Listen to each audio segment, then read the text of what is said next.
अस्सलाम वालेकुम व्यूअर्स, मैं हूं ज़क्कार रहमान और आप देख रहे हैं एफबी इलेक्ट्रॉनिक्स। तो दोस्तों, आज आप लोगों के लिए जो मैं वीडियो लेके आया हूं वो सोलर इन्वर्टर्स के बारे में। और वो सोलर इन्वर्टर्स ज़्योनिक कंपनी के एक्चुअली इन्वर्टर्स हैं। और आज इन इन्वर्टर्स के बारे में कुछ इनका बेसिक इंट्रोडक्शन और इनकी क्वालिटी, इनकी वारंटी और इनके एक्सपीरियंस के बारे में कुछ चीज़ें आपके साथ शेयर करूंगा। ज़्यूनिक कंपनी एक्चुअली एक्स ग्रो आर्ट पीके कंपनी है, जो कि ऑलमोस्ट पिछले काफ़ी साल से पाकिस्तान में काम कर रही है। और इस कंपनी की जो एक्चुअली पहला नाम था वो ग्रो आर्ट पीके था, जो कि इंटरनेशनली एक ब्रांड है, उसके रिलेटेड था ये। जो कि काफ़ी इनके आपस में कुछ मामलात भी ऐसे चले, जिसके बाद इन्होंने अपनी प्रोडक्ट्स का नाम भी चेंज किया। जो स्टॉक था या जो चीज़ें थी उसको इस लेवल पे अप्रोच करने के बाद उन्होंने अपना नाम चेंज किया और नए नाम के साथ प्रोडक्ट्स पाकिस्तान में लॉन्च की। तो आज इनके इन्वर्टर्स के बारे में बात करेंगे। इसमें इनकी 2-3 सीरीज़ आ रही हैं, जिसमें मार्वल सीरीज़ है। इसके अलावा गोल्ड सीरीज़, एम सीरीज़ के इन्वर्टर्स आ रहे हैं और 4-5 इन्होंने बनाई हुई है अपनी सीरीज़। लेकिन जो ग्रो वाट पीके के नाम से इनके इन्वर्टर्स चल रहे थे, जिनमें रिवो सीरीज़ थी, 3.5 किलोवाट VM3 प्लस और 5.5 किलोवाट VM3 प्लस। एक्चुअली तो वो VM2 इन्वर्टर्स है, लेकिन वो फिर भी बेहतर थे और काफ़ी अच्छा रिजल्ट भी रहा उन इन्वर्टर्स का जो मैंने एक्सपीरियंस किया।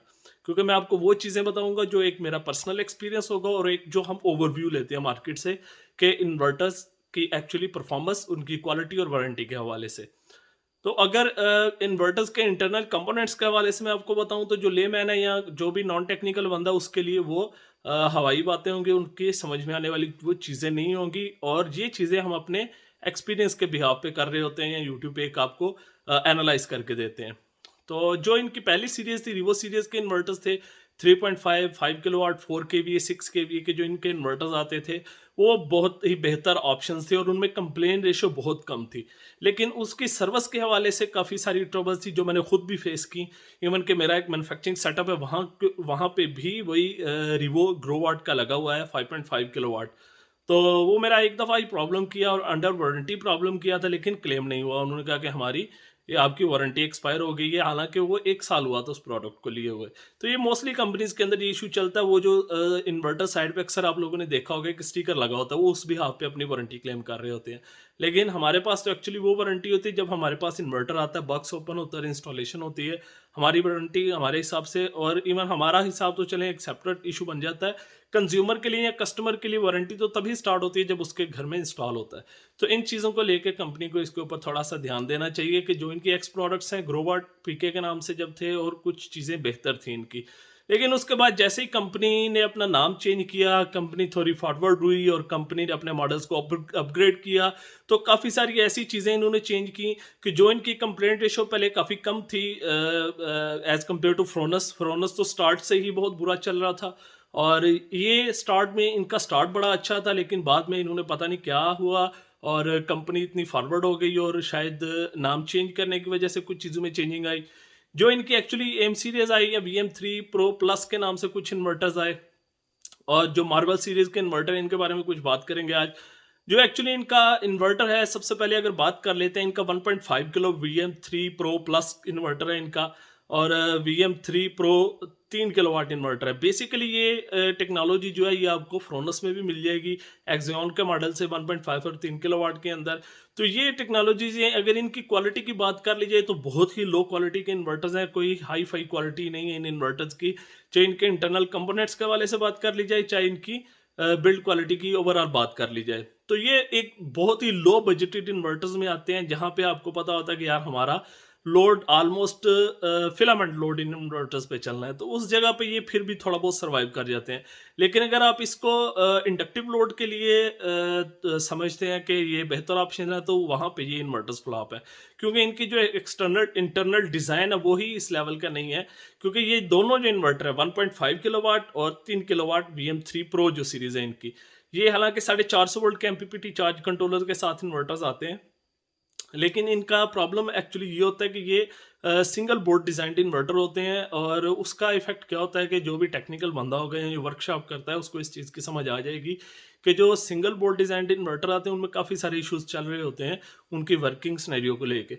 तो इस वजह से ये चीज़ें फ्लॉप क्यों होती हैं कि जब आप एक टेक्नोलॉजी को डिफरेंट वे में डिज़ाइन करवाने की कोशिश करते हैं कस्टमर की रिक्वायरमेंट से हट के अपने बजट को कवर करने के लिए, तो उसका साइड इफेक्ट क्या होता है कि आपको लो क्वालिटी में जाना पड़ता है, लो साइज में जाना पड़ता है, जिसका साइड इफेक्ट कस्टमर या एंड यूजर के ऊपर होता है कि उसको कंप्लेन रेशो देखने को मिल जाती है। तो ये इन्वर्टर्स आप इनको लो बजटेड इन्वर्टर की कैटेगरी में कंसिडर कर सकते हैं, लेकिन मैं आपको ये कभी रिकमेंड नहीं करूंगा कि आप इन इन्वर्टर्स में जाए और इनको यूज करें, या अगर आपने ये यूज भी करने हैं तो आप इसको इन लेवल पे यूज करें जहां पे आपको पता है कि आपका फिलामेंट लोड है, फिलामेंट लोड में आपके पंखे, लाइटें या कंप्यूटर्स वगैरह आ गए, वहां तक ये इन्वर्टर्स फिर भी ठीक है, यूज करने के लायक है। लेकिन अगर आप समझें कि कोई अच्छी क्वालिटी है या कोई अच्छा इन्वर्टर डिजाइन कर दिया तो ऐसी कोई बात नहीं इनमें। इसके बाद अगर इनकी बात कर ली जाए गोल्ड सीरीज की, तो गोल्ड सीरीज के अंदर इनका 4.5 किलोवाट और 6.5 किलोवाट के दो मॉडल्स आए। दोनों हाइब्रिड इन्वर्टर्स थे और अभी भी कुछ स्टॉक्स इनके मार्केट में जो चल रहे हैं। इन दोनों को आप विद बैटरी विदाउट बैटरी भी चला सकते हैं। हर साइज का पैनल यूज कर सकते हैं, इनके ऊपर नेट मीटरिंग भी करवा सकते हैं, विदाउट बैटरी भी यूज कर सकते हैं। और अगर इनकी क्वालिटी की बात कर ली जाए तो अगर आप मार्केट के अंदर देखें, जिस तरह इन्वरेक्स का जो यूकॉन सीरीज का इन्वर्टर है, सोलर मैक्स का R4 सीरीज का इन्वर्टर है, टेस्ला VM2 है, मैक्स पावर का जो सनब्रिज सीरीज का इन्वर्टर है, अगर इनके साथ इनका कंपैरिजन किया जाए तो वो मच बेटर है इस इन्वर्टर के, क्योंकि इसकी जो टेक्नोलॉजी और उसकी टेक्नोलॉजी है उनमें डिफरेंस क्या है कि वो वोल्ट्रॉनिक से डिजाइंड इन्वर्टर है। और ये चीज लाजमी नहीं कि जो वोल्ट्रॉनिक ने बना दिया वो एंड होगा, नहीं।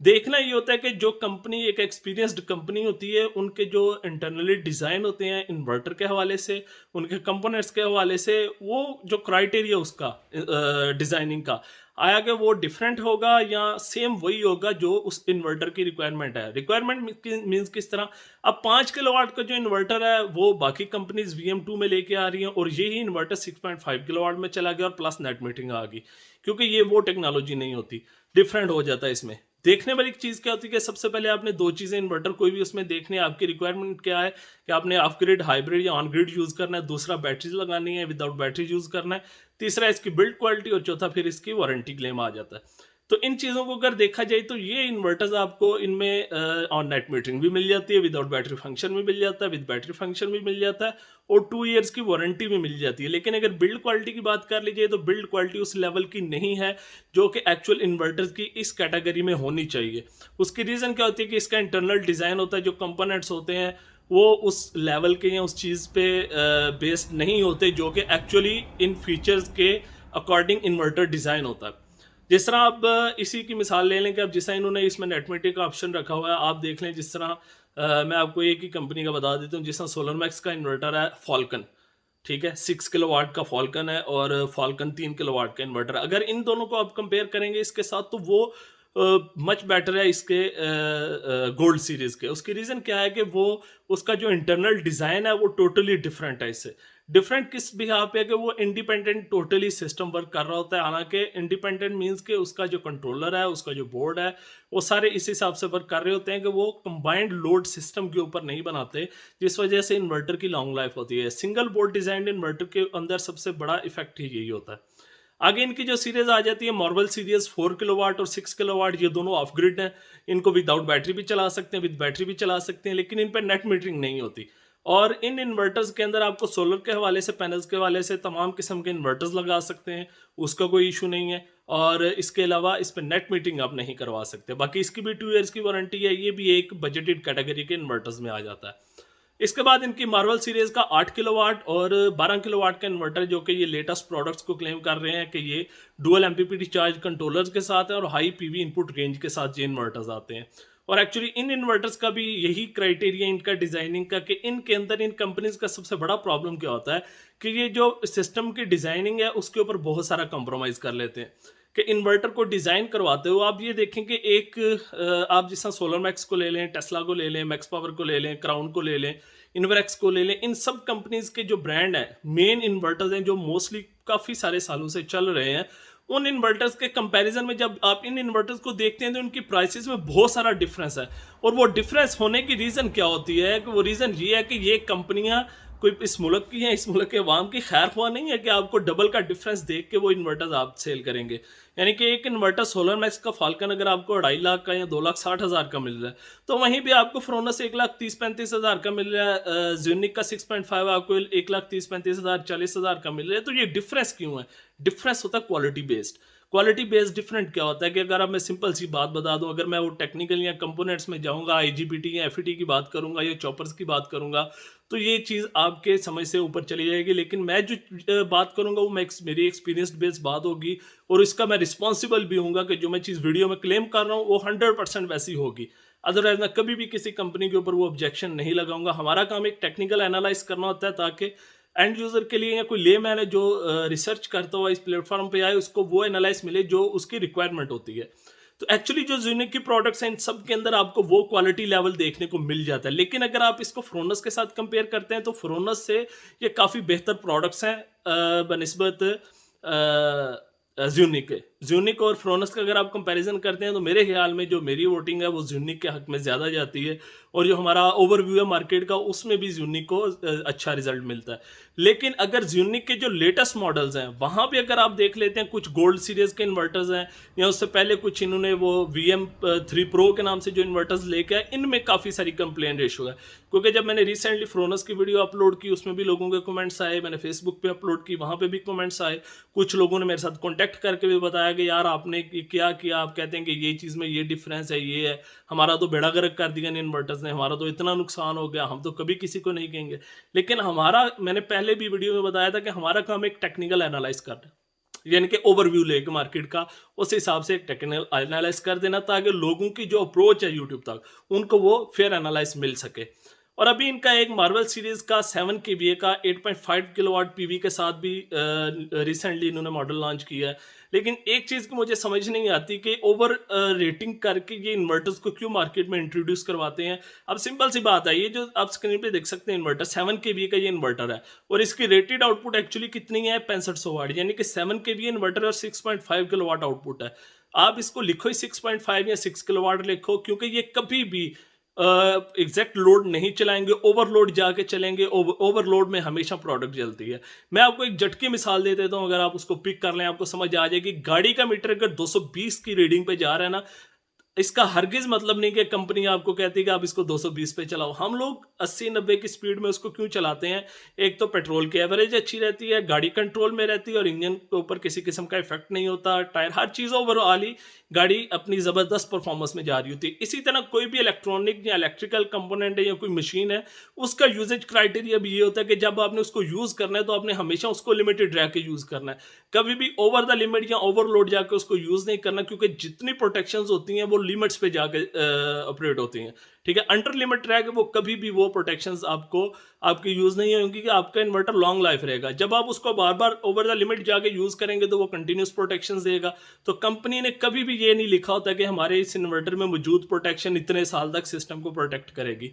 ये हरगिज़ नहीं होता, ये डिपेंड करता है आपके यूज़ के ऊपर कि आप किस लेवल पे इसको यूज़ कर रहे हैं। तो दूसरा, इस मार्वल सीरीज़ के अंदर इन्होंने जो सोलर कैपेसिटी लिखी हुई है, ये मेरे भी सर से ऊपर गुजर रही है कि ये 8.5 kilowatt 36 ampere short circuit current इन्होंने लिख दिया है, जिसमें ये क्लेम कर रहे हैं कि हमारा ये parallel based double charge controller है। 80 एम्पेयर और 60 एम्पेयर जो आपको 8500 वाट तक सोलर पैनल्स आप इसके ऊपर लगा सकते हैं। अगर इसी तरह की बात थी कि 36 एम्पेयर का चार्ज कंट्रोलर लगा हुआ है, तो आप 18 के 2 कर लेते, आपको पैरेलल करने की ज़रूरत ही नहीं थी इन्वर्टर को अंदर। आप उसको बाहर ही 18 एम्पेयर के लगा देते तो आपका 660 वाट का पैनल भी चल जाता, क्योंकि वो भी 18 समथिंग एम्पेयर है। तो 100% तो पैनल देते नहीं, वो आपको मैक्सिमम 85-90% तक आउटपुट देते हैं। ठीक है, अगर आपने उसको लिमिटेड करना भी उन वैल्यूज़ को, तो आप 17-17.5 एम्पेयर तक लिमिटेड कर सकते हैं। लेकिन आप ये देखें कि इसके अंदर नुकसान क्या होता है। नुकसान ये होता है कि जब भी कोई बंदा इन पैनल्स को यूज़ करेगा, आप वो देख लें जिस तरह ट्रीना के पैनल्स हैं, 17 समथिंग एम्पेयर होते हैं ट्रीना 550 वाट के, और उसके वोल्टेज 30-32 होते हैं। लेकिन अब वो बंदा कोई यूज़ करेगा, जो कि हमने मोस्टली केस देखे मार्केट के अंदर, तो लोग ये कहते थे कि हम लोग जब इन इन्वर्टर्स को लगाते हैं, हम तो देखते हैं कि ये करंट होती है और बाद में होता क्या है कि जहाँ पे वो 10 किलोवाट का सिस्टम लगा, वो 6 किलोवाट भी प्रोडक्शन नहीं दे रहा। क्यों? क्योंकि उसकी करंट की लिमिट ही उतनी होती है और उतनी ही पावर जनरेट कर रहा होता है। तो ये चीज़ें ओवर द लिमिट जाके इसके ऊपर मेंशन करने का नुकसान और साइड इफेक्ट क्या होता है कि आगे आपको सिस्टम्स के अंदर प्रॉब्लम्स आती हैं। जो भी 4 किलोवाट का इन्वर्टर है, उसको हमेशा आप 2500 3000 वाट यूज़ करो। जो आपका 6 किलोवाट है, उसको 4500 5000 वाट यूज़ करो। ये मेरा इसके ऊपर अपना पर्सनल एक्सपीरियंस है। IP65 इन्वर्टर से हट के उनको आप 100% यूज़ कर सकते हो, क्योंकि उनका जो बिल्ड क्वालिटी है या उनका जो यूजेज क्राइटेरिया थोड़ा डिफरेंट है इन इन्वर्टर्स की निस्बत। तो एक्चुअली अगर देखा जाए कि ज़्यूनिक के जो इन्वर्टर्स हैं, ये कोई बहुत हाई फाई इन्वर्टर्स नहीं हैं जिनको आप बड़ी हाई क्वालिटी कंसिडर कर सकते हैं या बड़ा हाई फाई कह सकते हैं। जस्ट फीचर्स के नाम पे इन्वर्टर्स की वैल्यूज़ नहीं होती, स्पेसिफिकेशंस के बिहाव पे इन्वर्टर्स की वैल्यूज़ नहीं होती। इन्वर्टर की सबसे मेन जो वैल्यू है, या हमने उसकी क्वालिटी को जो भी जिस स्केल पे भी लेके जाना है या जिस ग्रेड पे भी लेके जाना है, सबसे पहले उसकी बिल्ड क्वालिटी मैटर करती है। बिल्ड क्वालिटी के बाद उसके इंटरनल कंपोनेंट्स के हवाले से उसकी क्वालिटी मैटर करती है। जस्ट इन्वर्टर ओपन करके दिखा देना, ये देखें जी ये लगा, और वो भी उसमें आधे से ज़्यादा मतलब ब्लंडर ही होते हैं, किसी को समझ नहीं आ रही थी होता क्या है। क्योंकि अक्सर लोग हमें वीडियोस भेजते हैं कि सर इस इन्वर्टर के बारे में आपकी क्या राय है। भाई इन्वर्टर के बारे में राय क्या होनी है, रिव्यू करने वाले ही उसके बारे में, उसको ही नहीं पता कि वो बोल क्या रहा है और इन्वर्टर में दिखा क्या रहा है। एक्चुअली होता क्या है कि सबसे मेन चीज़ ये होती है कि जब कोई बंदा आपको इन्वर्टर ओपन करके दिखा रहा है, तो आपको वो चीज़ दिखाए जिसने काम करना है। अब मिसाल के तौर पे एक बंदा आपको इन्वर्टर ओपन करके दिखा रहा है, जी ये आईजीबीटी इसमें लगा है, बाकी इन्वर्टर्स में ये आईजीबीटी लगा होता है। उसकी वैल्यू ये होती है, इसकी वैल्यू ये है, इसकी एम्पेयर रेटिंग इतनी है, इतनी कैपेसिटी पे काम करेगा। या इसके अंदर ये चॉपर लगा, उसके अंदर वो चॉपर लगा हुआ है, इसकी करंट कैपेसिटी या इसका वर्किंग क्राइटेरिया इससे डिफरेंट क्यों है, कि इसकी ताकत क्यों इतनी है। जो इसके अंदर जितनी भी सिस्टम के अंदर डिजाइन्ड और असेंबल्ड बोर्ड के ऊपर चीजें होती हैं, उन सब चीजों का रिव्यू फिर इस हिसाब से होना चाहिए। बाकी प्रॉब्लम ये होती है सबसे बड़ी मार्केट में कि हमारा काम एक टेक्निकल एनालाइज करके देना है, हमारा काम किसी भी कंपनी को नुकसान करना या किसी भी कंपनी के खिलाफ जाना नहीं होता, और हमारा काम सिर्फ और सिर्फ एक फेयर और टेक्निकल एनालाइज होता है, ताकि एक लेमैन, एंड यूजर और कंज्यूमर जो यूट्यूब को अप्रोच करते हैं या कोई ऐसे प्लेटफॉर्म पे आते हैं जहां पे उनको टेक्निकल और फेयर एनालाइज चाहिए होते हैं, तो हमारा काम होता है उन चीज़ों को रिव्यू करके देना कि भाई ये इस कंपनी की जो प्रोडक्ट्स हैं, ये बहुत ही बजटेड लेवल पे डिजाइंड इन्वर्टर है। ठीक है, अगर आप ओवर द लिमिट जाके इनको यूज करेंगे तो प्रॉब्लम्स करेंगी, और कंपनी ने भी रेटिंग्स ओवर द वे जाके इनको मेंशन किया हुआ है, जिसका साइड इफेक्ट और नुकसान कस्टमर के लिए होता है। तो अगर आप ज़्यूनिक इन्वर्टर्स की बात करें, तो मैं ज़्यूनिक इन्वर्टर्स को भी 50-50 ही ऑप्शन दूंगा, जो हमारा रिव्यू रहा है मार्केट के अंदर। क्योंकि जो पहले इनके जब ये ग्रो वाट पीके में थे, तब इनकी कुछ प्रोडक्ट्स बेहतर थी, जिनको आप 100 में से 70% दे सकते हो, क्योंकि वो मच बेटर थी अभी के इन्वर्टर से। लेकिन अभी के जो इनके इन्वर्टर्स हैं, VM3 Pro हो गया और गोल्ड सीरीज होगी, ये सेम टू सेम वही है जो फ्रोनस के पास है। लेकिन इनके जो इन्वर्टर है 7 kVA वाला और जो 12 किलोवाट है, ये थोड़े डिफरेंट है फ्रोनस के बाकी इन्वर्टर से। लेकिन आप इनको solar max, Tesla, Inverex, max power या क्राउन के उस लेवल पे नहीं लेके जा सकते जिस लेवल पे वो प्रोडक्ट्स डिजाइन हो रही हैं। उम्मीद है आप लोगों को वीडियो जरूर पसंद आएगी, और मजीद वीडियोस के लिए चैनल देखते रहिए। शुक्रिया, अल्लाह हाफिज़।